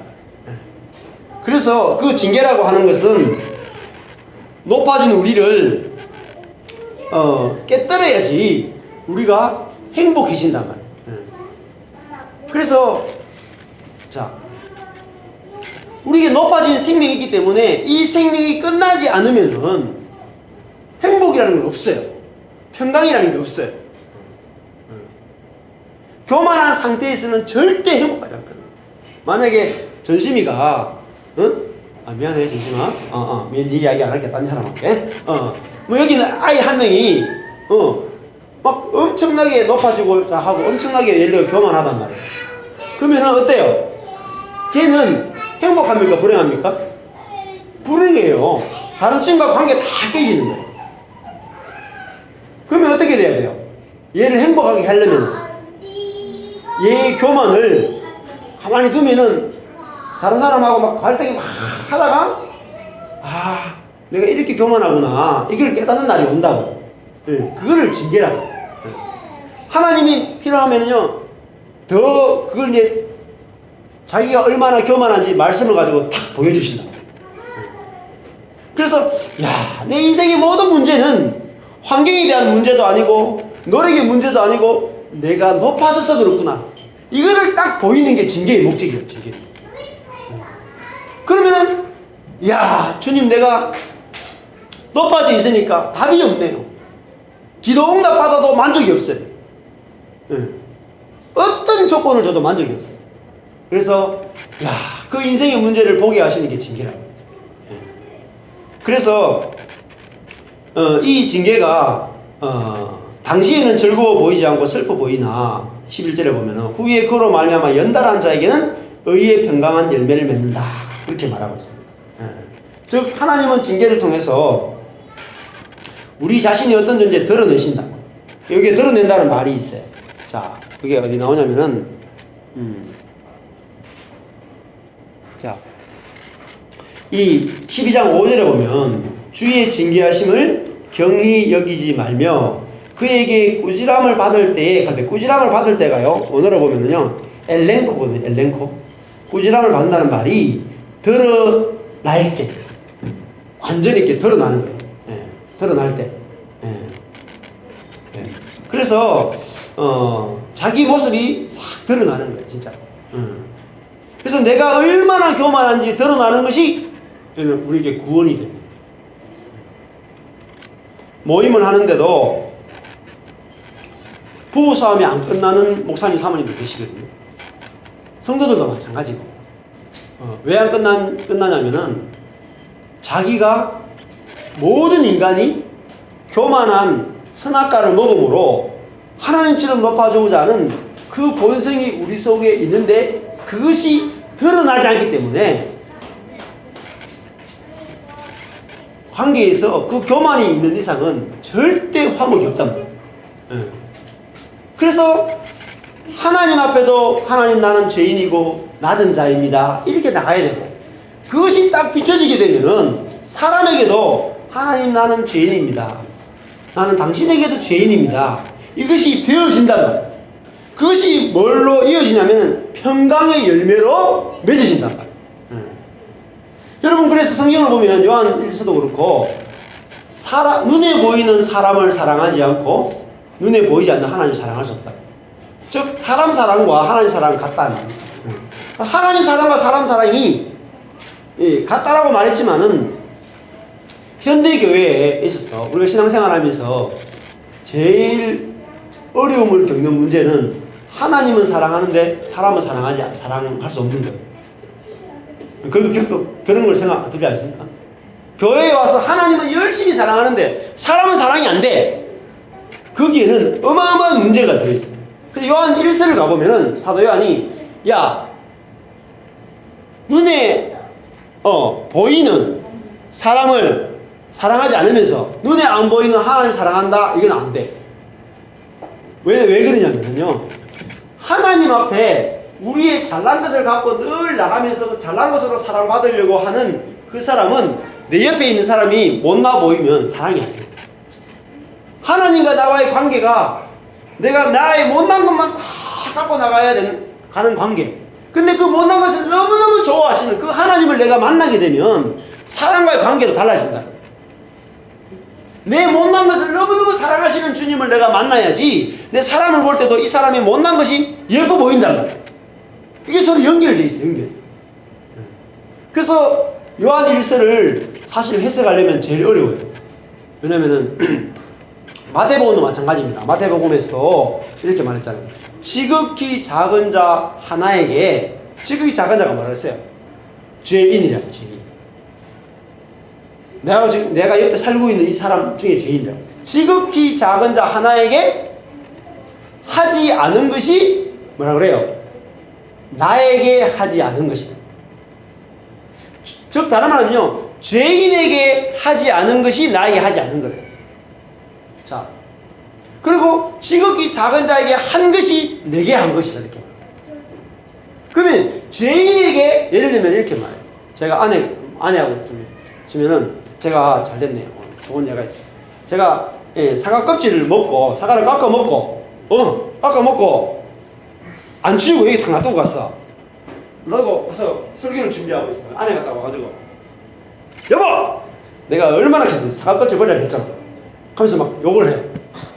그러면은 사과 껍질을 놔두고 간 나는 뭐예요? 지극히 작은 자, 지극히 작은 자. 근데 지극히 작은 자인 나에게 한 것이 뭐예요? 예? 하나님께 한 거라니까요. 같아요. 그래서 또 뒤집어 볼게요. 그래가지고 이제 아내가 막 이거 가지고 막 순간 욕을 하는 거예요. 제 속에서 또 뭐가 올라오겠어요? 제 속에서 아니 사과 껍질 하나 더 놔두고 가는 거 가지고 그렇게 욕을 하나 제 여자가 자기는 막 온갖 글씨를 폭발시켜요. 제 속에서 또 딱 올라오죠. 그럼 그것도 지극히 작은 자가 누구예요? 아내다. 지극히 작은 자에게 하는 것이 누구에게 하는 거예요? 하나님께 하는 거라고. 하나님께 하는 것과 사람에게 하는 것은 절대 분리가 안 된다고. 근데 우리는 말씀을 거꾸로 자꾸 적용하기 때문에 이것이 만약에 연결만 된다면 어떤 일이 벌어지겠어요? 어마어마한 일이 벌어진다. 어마어마한 일이. 우리 삶이 송두리 때 다 바꿔버려. 그러면 이렇게 말씀하세요. 베드로가 예수님께 나와서 이렇게 묻잖아요. 주님, 제가 형제를 몇 번 용서해 주면 되겠습니까? 7번 하면 7번? 7번도 완전 수거든요.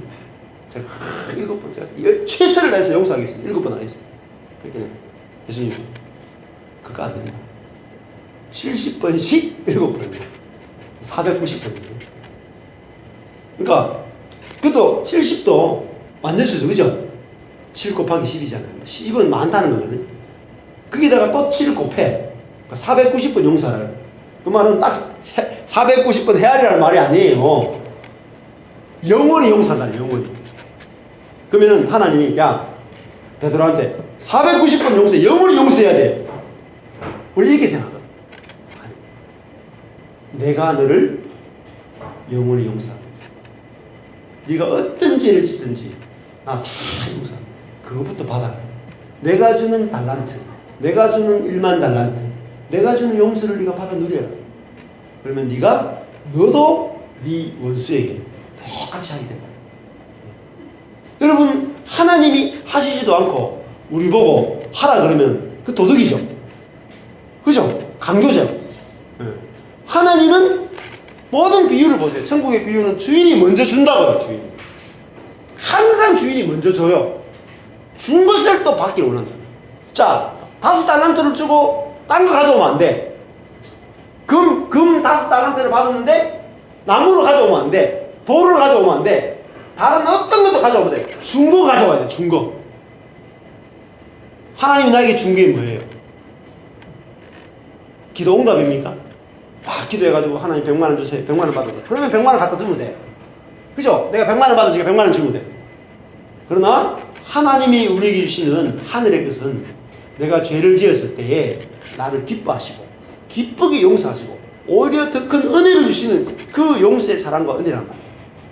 내가 하나님 교회에 신실하지 못해도 오히려 더 큰 복을 주시는 더 나를 보호하시고 지키시는 그 은혜를 하나님 주신단 말이에요. 그걸 내가 받아야지 나도 집에 가서 그 은혜를 흘러나오게 된단 말이에요. 흘러나오게. 그래서 하나님은 우리를 의의 평강한 열매를 맺는 자로 참 평안을 누리는 자로 만들기 원하십니다. 정리하겠습니다.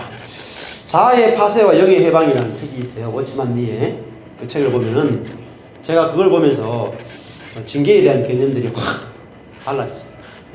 그 워치만 리 책 중에도 굉장히 중요한 책인데 우리나라 초기에 많은 목사님들이 그 자아의 파쇄와 영의 해방이라는 책을 굉장히 많이 읽었어요. 그 자아의 파쇄와 영의 해방이라는 책은 제목 그대로예요. 우리의 자아, 높아지고자 하는 우리의 자아를 하나님 깨뜨리신다. 깨뜨리신다. 여러 환경을 통해서 사람을 통해서 내가 얼마나 높아져 있는지 보이시는. 자, 우리는 어느 정도 높아지냐면 사람을 만나기만 하면 판단하죠. 그죠? 만나기만 하면 판단해. 우리 조정 집사님하고 이제 이번에 그 수련회 준비하는데 선생님들이 옛날 그 교회 방식으로 수련회를 준비하니까 모임도 얼마나 많고 회의가 얼마나 많고 준비할 게 얼마나 많고 과정에서 해야 될 일이 얼마나 많고 일이 어마어마하게 많은 거예요. 와, 제가 그거 보면서 나 다시 옛날 수련회로 못 따라가겠다. 얼마나 준비하는데 뭐 이게 프랭카드 하나부터 시작해서 모든 교재 나와야 되지 막 명찰해야 되지 막 아이고 막 일이 어마어마하게 많더라. 야, 내가 도저히 그 일하는 세계를 못 따라가겠다. 근데 그 일을 하려고 하니까 어떻게 돼요? 하나하나 할 때마다 속에서 뭐가 올라와요? 판단이 나온다. 왜냐하면 우리가 높아져 있는 생명을 가지고 있기 때문에. 높아져 있는 생명. 근데 그 높아져 있는 생명이 깨어져 가지고 십자가에서 딱 죽고 있는 것을 보지 않으면은 높아져 있기 때문에 늘 정죄하고 비판하는 걸 오르기 때문에 절대로 평안이 없어요. 너무너무 괴로운 거야. 시어머니하고 며느리가 사는데 얼마나 힘들어요. 속에 막 율법을 가지고 만나잖아요. 시어머니와 며느리 율법 가지고 어머니와 딸도 율법을 가지고 만나는 판단 가지고 만나는 누가 더 높으냐 경쟁하잖아요. 복종될 것 같아 안 돼. 전부 다 머리 꼭대기 올라가 있다. 그런 상태에서는 절대 평안이 없어요. 어디서 평안이 옵니까? 우리가 사람으로 흙으로 낮아질 때 평안이 온단 말이에요. 근데 그 낮추는 비결 방법이 두 가지. 하나는 환경을 통해서 하나님이 내가 얼마나 높은지를 보이신단 말이에요. 얼마나 높아진 존재인지 보이시고. 두 번째는 말씀을 통해서 말씀이 깨달아 높아져 있는 그 죄인을 정죄하는 것이 아니라 그 죄인을 얼마나 사랑하시는지를 보여가지고 그 감격 때문에 그 자아가 완전히 깨지게 되는 거죠. 그래서 하나님 앞에서 하나님이 죄인을 기뻐한다는 그 사실을 알면서 더 이상 높아지지 않아도 된다는 걸 알게 되는 거예요. 낮아진 자를 하나님 사랑하시고 죄인을 사랑하시기 때문에 그 죄인으로서 하나님의 은혜를 받고 나면은요 높아지고자 하는 마음이 없어져요. 그 죄인이 받는 은혜는 너무너무 크기 때문에 높아지고자 하는 본능을 이겨버립니다. 그래서 저희들 가운데 날마다 이 십자가에 달린 예수를 바라보십시오. 이분은 부끄러움을 개의치 않으셨어요.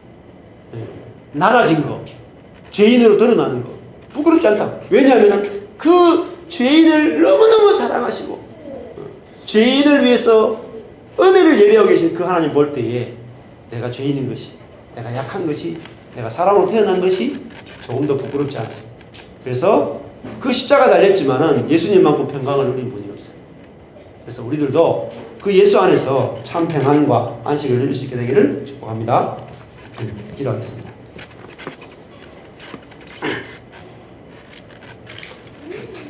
하나님 아버지,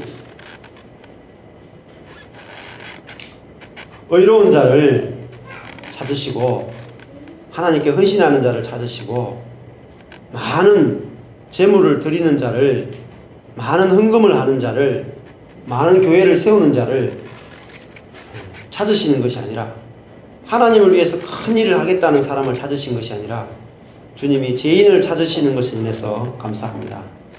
하나님, 그래서 하나님께 나갈 때에 우리가 만들어 놓은 모든 가짜 옷들과 우리의 선행과 우리의 잘난 것들이 다 벗겨지고 우리가 벌거벗은 자로 죄인으로 나갈 수 있게 해주시고 그 죄인을 사랑하시는 하나님의 은혜를, 긍휼을 누릴 수 있도록 우리에게 새롭고 산 길을 열어주셔서 감사합니다. 우리가 십자가 달리신 예수님을 보면서 하나님이 죄인을 얼마나 사랑하시고 죄인을 불쌍히 여기시고 죄인을 구원하기 원하시고 우리는 죄를 끊을 수 없지만은 우리가 그 은혜를 받을 때에 하나님이 우리의 모든 죄를 끊어주시고 우리를 구원해 주시는 당신을 알게 해주신 것을 감사합니다. 날마다 하나님의 그 은혜를 누림으로 죄인으로 나아감으로 또 우리 가족 안에서도 서로 의인이요 잘난 사람이요 내가 옳은 사람으로 나아가는 것이 아니라 항상 서로 간에 그런 부끄러운 죄인으로 나아가고 낮아진 죄인으로 나아가서 그 안에 참 하늘의 평안과 안식을 다 누릴 수 있도록 주님 역사해 주시옵소서. 지금은 우리 주 예수 그리스도의 은혜와 하나님의 사랑하심과 성령님의 교통하심이 하나님의 그 은혜 아래서 우리의 낮은 것과 우리의 죄를 자랑하기를 소망하는 모든 성도들 머리 위에 영원토록 함께 있을지어다. 아멘. 감사합니다.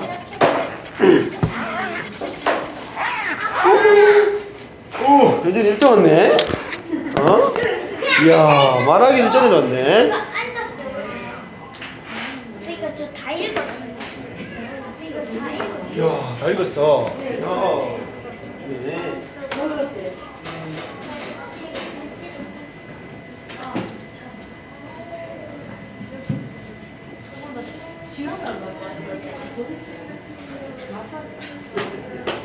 지금 안 돼.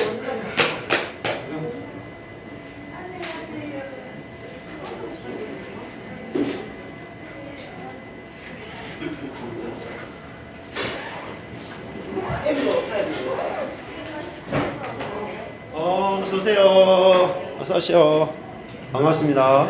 네. 아기들 어디 갔어? 아기들 다 뒤에 오세요. 앞으로 아기들. 네. 오늘 월남 싸움을 한다 하는데 제대로 될지 모르겠어요.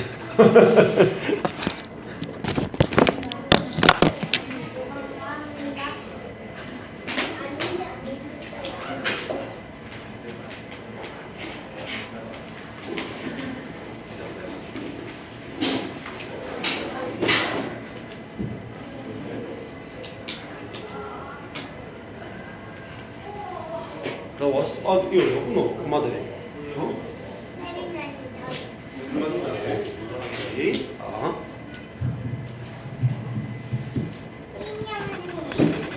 지원아, 마이크하고 정리해 주세요.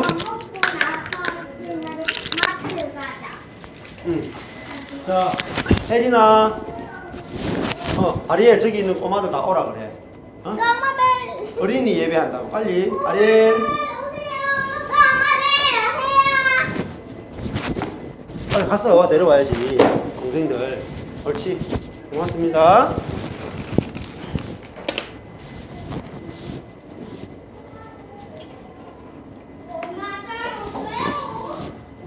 지원.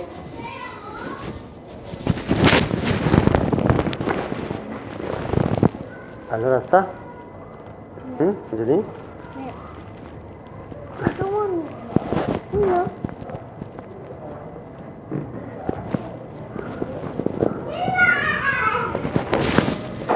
오, 왔어. 우와. 어서 오세요. 빨리 오세요, 어린이들. 나 끝난 줄 알았는데. 안 끝났어. 시작할 거야. 빨리 오세요. 시미도 어서 오세요. 마이크 어서 오세요. 나왔어요?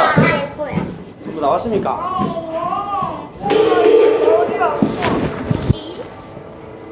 귀여워? 귀여워. 오, 얘 왔어. 어? 자, 이리 오세요. 빨리. 이빨 빠졌네. 혜진이, 빨리 오세요. 혜진아, 자, 이빨 몇 개 빠졌게요? 5개? 3개? 6개. 6개나 빠졌나? 우와, 많이 따라 잡을 수 빠졌네. 있어요. 빨리 앉아봐. 나도 따라 잡을 수 있어. 한 개. 앉았어요? 시작할까요? 언니도 이제 한 개. 꼬마들 좀 들어잡는 것 같기도 한데. 난 이제 뺄 자, 합니다. 엄마. 자, 합니다. 앉으세요. 자, 합니다. 하진아, 여기 앉아. 자, 합니다.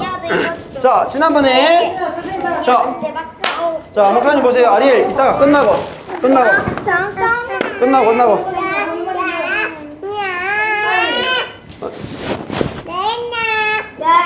끝나고 할게요. 선생님 뭐 끝나고 심히. 내 생각은 됐죠? 12. 자, 할까요? 자, 합니다. 지난번에 이거 뭐였죠? 이거 했죠? 이거 했어요? 뭐 했어요? 때렸죠? 이거 자, 엄마. 성막, 성막, 상막. 레위인과 제사장, 레위인과 제사장. 오제사, 오제사. 칠절기. 칠절기. 자, 오제사 칠절기 한 다음에 백성들이 가데스 바네에서 가는 거야. 따라하시면 12 열두. 정탐꾼. 정탐꾼. 자, 봐야지. 아리엘 봐야지. 아리엘 12 정탐꾼. 정탐꾼. 자, 어디 갔어요? 정탐꾼들이 어디 갔다 그랬어? 자, 야자나무 하는 거야. 가데스 가데스. 바네야. 바네야. 뭐라고? 바네야. 아니, 가데스 가데스. 바네야. 아, 가데스 바네야에 가서 좀 있으면 준다. 자, 12정탐꾼을 가데스 바네야 갔는데 우와, 하나님이 우리를 따라주는 하나님은 하나님은 우리를 우리를 보호하시고 보호하시고 사랑하시고 사랑하시고 공급하시고 공급하시고 용서하시고 용서하시고 함께 하십니다. 함께하십니다. 그런데 이 사람들이 그거 안 믿는 거야. 우리는 하나님의 은혜로 사는 것이 아니라 야, 내 힘으로 살아가야 되지 이러면서 가나안 땅에 우리는 우리 힘으로 가나안 땅에 못 들어가요 이렇게 말하는 거야. 그래서 전부 다 아리엘 지금 이렇게 하면 안 돼. 안 돼요. 이따가 마치고 이렇게. 응. 자, 마치고 끝나면 자, 그래서 가나안 땅에 전부 다 못 들어가요 했는데 몇 명이냐? 10명의 정탐꾼이 가나안 땅에 못 들어가요 하면서 자기 힘으로 우리 힘으로 못 들어가요 이렇게 했거든. 근데 갈렙과 여호수아가 하나님이 약속하셨기 때문에 하나님이 지키실 거예요. 우리는 할 일이 아무것도 없어요. 이렇게 이야기했거든. 근데 사람들이 야, 하나님이 다 하는 게 어디 있어? 우리가 해야 되지. 그래서 그 사람들이 우리는 가보니까 큰 거인들이 있죠. 아낙 자손 큰 거인들이 있어가지고 우리는 가나안 땅에 절대 못 들어가 이렇게 말하는 거야. 그러니까 갈렙과 여호수아는 야, 우리가 싸우는 게 아니야. 하나님이 싸우시지 이렇게 말하는데 사람들이 다 안 듣는 거야. 그리고 어떻게 됐다 그랬어요? 자, 손으로 해보세요. 이렇게 손 이렇게 돌려보세요. 한 바퀴, 두 바퀴, 세 바퀴, 네, 다섯, 여섯, 일곱, 여덟, 아홉, 열, 열하나, 열둘, 열셋, 열넷, 열다섯, 열여섯, 열일곱, 열여덟, 열아홉, 스물, 스물하나, 스물둘, 스물셋, 스물넷, 스물다섯, 스물여섯, 스물일곱, 스물여덟, 스물아홉, 서른, 서른하나, 서른둘, 서른셋, 서른넷, 서른다섯, 서른여섯, 서른일곱, 서른여덟, 서른아홉, 40! 만! 아니, 만 넘어가면 안 돼. 아리에. 40년 동안,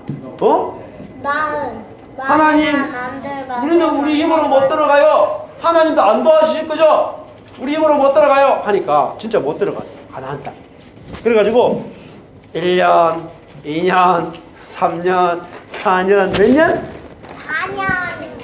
40년.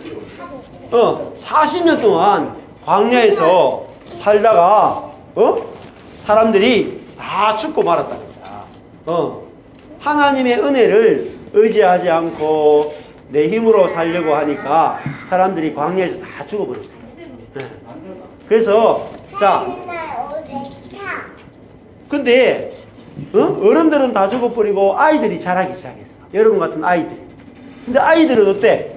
아이들은 엄마 아빠 내 힘으로 여러분이 돈을 벌 수 있어요, 없어요? 돈 벌 수 있어? 네. 어떻게 벌어? 간단한 요리에서 벌면 되죠.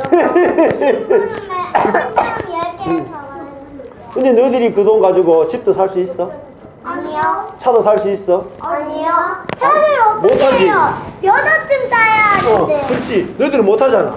그래서 거기 있던 아이들은, 어른들은 하나님 우리를 안 도와주실 거야, 하나님 은혜의 하나님이 아니야, 이렇게 생각했는데 아이들은 몰라가지고 우리 엄마 아빠도 우리를 다 돕고, 엄마 아빠도 우리를 돕고 은혜로 다 해주시고 우리가 할 거 없이 우리 놀기만 하면 되는데 엄마 아빠는 왜 하나님을 의지하지 않지? 하나님의 은혜를 모르지? 이렇게 하면서 아이들이 하나님의 은혜를 받아가지고 그 아이들이 자라서 이제 그 아이들이 가나안 땅에 들어간다. 가나안 땅. 네? 하나님의 은혜를 의지하고 우리 어른들은 다 죽어버려서 하나님의 은혜를 몰라서 다 죽어버려. 근데 그 다음에 그 아이들이 자라서 하나님의 은혜를 알게 되는 거야. 자, 그 다음에 모세가 이게 모세도 거기서 이제 죽게 돼요. 자, 모세도 죽게 돼. 자, 모세도 몰랐어요? 모세는 알았는데 모세는 죽고 그 다음에 여호수아가 가나안 그냥 땅 죽었어요? 나리가 계속 늙어서 120살에 죽었어. 자, 그래서 따라해보겠습니다. 아까 했던 거 처음에 됐어요. 뭐 했어요 처음에? 처음에는 인구조사부터 해야 돼. 따라해보세요. 인구조사. 12. 정탐꾼. 가데스. 바네아. 방황. 40년 동안 방황하는 거야. 방황. 하나님 은혜를 못 믿어서 방황. 그 다음에 어떻게 했어요? 방황하는 사람이 가나안 땅에 못 들어가고 다 죽었죠. 그래서 죽음. 아이들이 그 다음에 그래서 갔던 땅이 뭐냐면은 따라서 모압에 가서 모압에 아이들이 도착해요. 그리고 모세 지팡이들에 모세. 거기서 모세가 죽는 거야. 죽음. 자, 다시 한 번만 반복하고 같이. 자, 너무 느려요. 그래? 네. 자, 빨리 해보자. 이번에는 자, 시작. 인구조사. 가데스. 잘했어요. 12. 정탐꾼. 방황. 죽음. 모압. 모세. 죽음. 예, 그렇게 했어. 자, 마시자. 기도하고 마셔야지. 기도하고. 기도하고 마셔.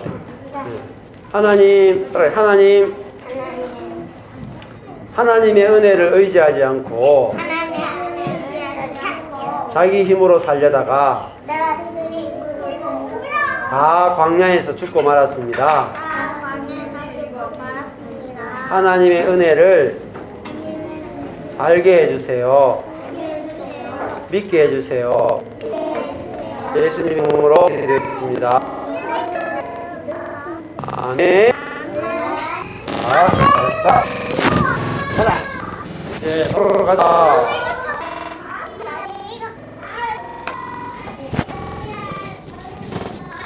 무겁지? 근데 이쪽은 어디 꽂는지 내가 사진을 찍었는데 이쪽은 어디 꽂힐지 내가 아니, 가서 그러면 돼. 여기 성교단체들이 와서 맞아요. 자기들 다 시스템 다 만들 줄 알거든.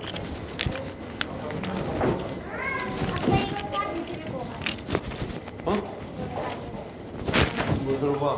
이거 들어가지 왜 내가 가자. 끊으면 된다. 끊으면 어차피 성교단체들이 이거 우리 안 쓰거든. 성교단체들이 와서 쓴다. 아유.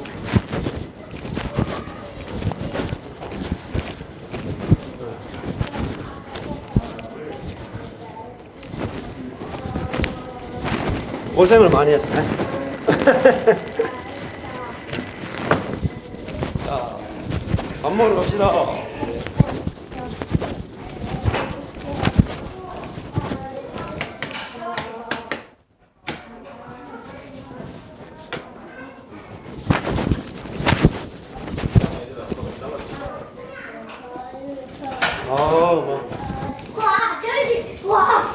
되고 있나?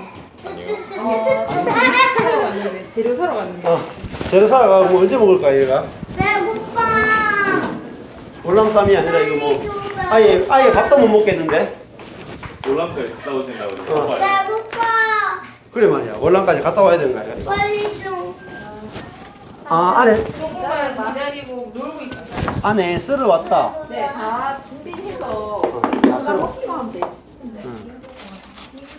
아침에 그래. 톡박톡박 썰더라. 약한 개만 좀. 오, 이런 거 있습니다. 와 맞네. 썰은 거. 언제 되나? 한국에서 기름하고 계란 어, 여보자 파랑이만 우리 자는 파랑이 자는 이거 조금만 썰면 되겠네. 자라 찌찌대로 빠지고 고추라 이대라.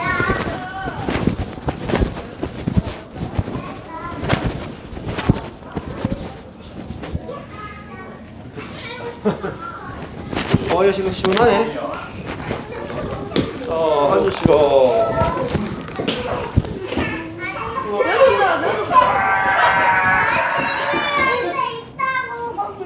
한 바퀴 두 바퀴 세 바퀴 네 바퀴